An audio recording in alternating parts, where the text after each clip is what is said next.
Hello, good evening guys. Yes, we are in the Edgeley E7A Optica, currently circling the Lego building in Billund, Denmark. Yes, this is Microsoft Flight Simulator 2020 Update 5, the Nordics. And as soon as I knew they'd put the Lego building in Microsoft Flight Simulator, I wanted to make a video about it. Now, it's a part of the world that I've never ever visited. I have a friend that took a trip out to Billund, landing at Billund Airport. He actually visited the Lego building and Lego World or Lego City. It's basically the amusement park, the rides, the things, everything to do with Lego. The Lego building is actually more of a museum, the history, how Lego got to where it is today, how it was built. And now the Billund town is actually almost like a Lego town. They built the airport, the Billund airport, that's just at the back of the Lego building there. They built that race course. This whole area is dedicated to Lego. The houses and that you can see in the area are part of the theme park. There are accommodation. Imagine Disneyland but in like Lego world. Obviously it's also the buildings where they make and produce Lego. That area down there is like the Lego building where they store all the parts and that. There is a small town as well with lots of shops. Just over the back, and we can't see it at the minute from where we're turning, there is also a water world and other attractions. There's eateries. Something I gleaned from my friend when he went to Billund, and something he said he never realised when he actually got to the airport, just how big this area is. It's very, very easy to jump onto Google Maps, and it looks quite a compact, small area. It's actually such a big area, and he got lost in the car park of the airport. Now, it's a really cool place, and with this whole world situation and us not being able to travel, it's something I'd like to do in the future, somewhere I'd like to take my kids. It's of real interest. Like I say, there's whole different villages to stop in close in the area.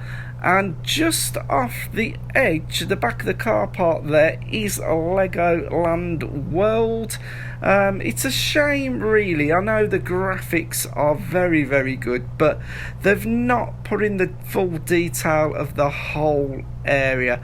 That is a race course that has been built. Obviously there's lots of amenities and facilities in the area, and it was really cool to get up in the Edgeley Optica and just have a fly around. And it's really interesting that when I was waiting for update 5 to download, I caught a programme on BBC Two with Michael Portillo, and what caught my eye, the programme was on about one of his great train journeys and him visiting Paris.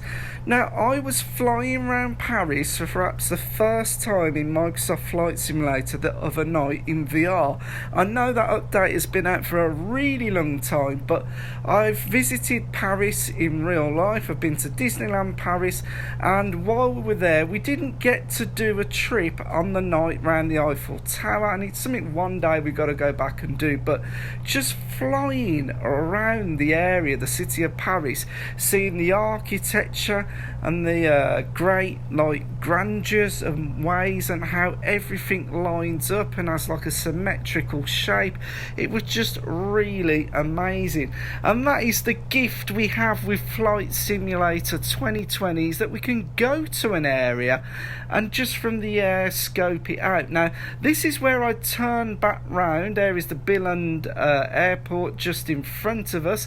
Now, I requested to land on runway 27, and had asked us to do a left circuit, so I thought, you know what I'll do, I'll fly back over the main central area of the town just before we land. And there is the runway on our left, and it's just in front of us. We're going to pick up the Lego house again.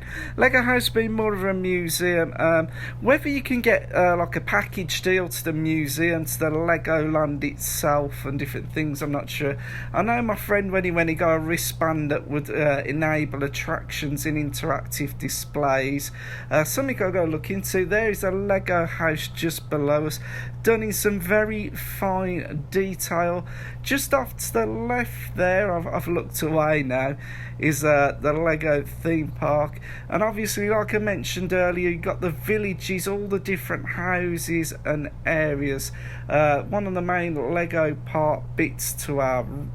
one of the main Lego buildings to our right there. Guys, I'm no expert on Lego. I've just got, well, ever since I was a kid, I've enjoyed Lego and love Lego, and as you've seen on my channel, I've built quite a few of the Lego Speed Champions every time I get to a subscriber milestone. I'd like to thank you, everyone that has subscribed to the channel thus far. Thank you very much. You now got me to 700 subscribers, and I will have to be doing a small celebration video. Don't quite know what I'm going to do for that yet, but I will definitely be doing something. So as we're flying in the Edgeley Optica, we're just coming out over to the country land on the edge of, I don't know whether you call it a town. Is Billund a town? I would imagine the size of it.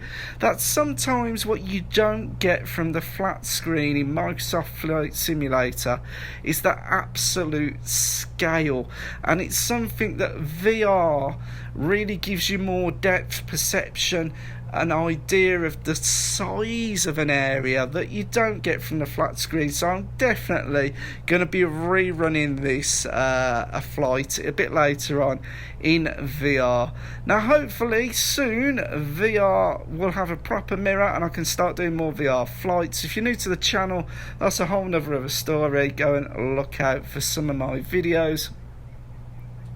A Microsoft Flight Simulator, guys, it keeps getting better and better and better. It's almost like you have to appreciate what the simulator now gives you. Anywhere in the world almost you can travel to and get a real idea of the scenery and how it would look from the air. This is something that, guys, has never ever been before.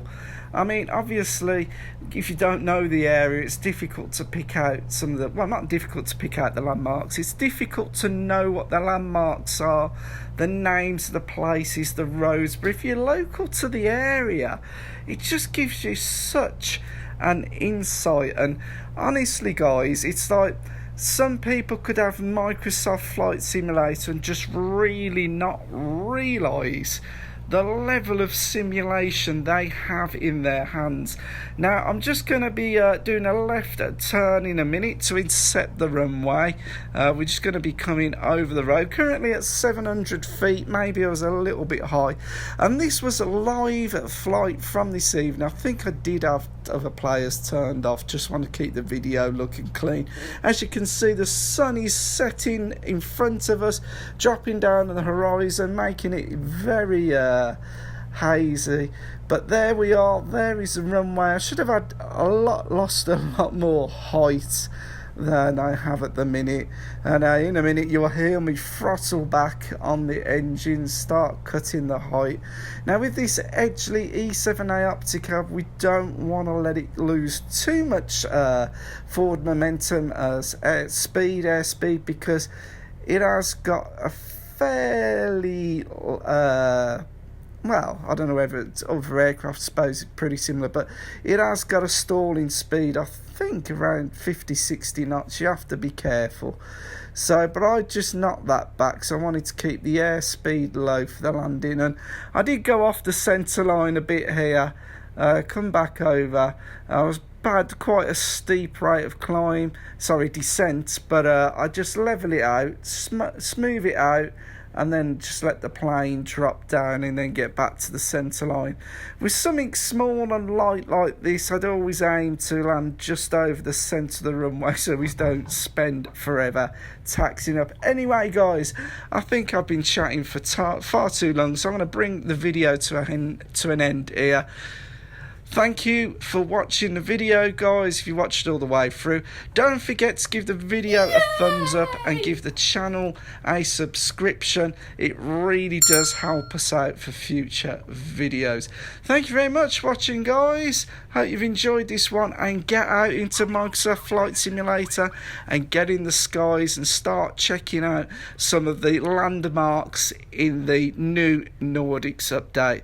My name's Pete, aka Houseborn from Houseborn's World, and guys, have a great evening. Peace out.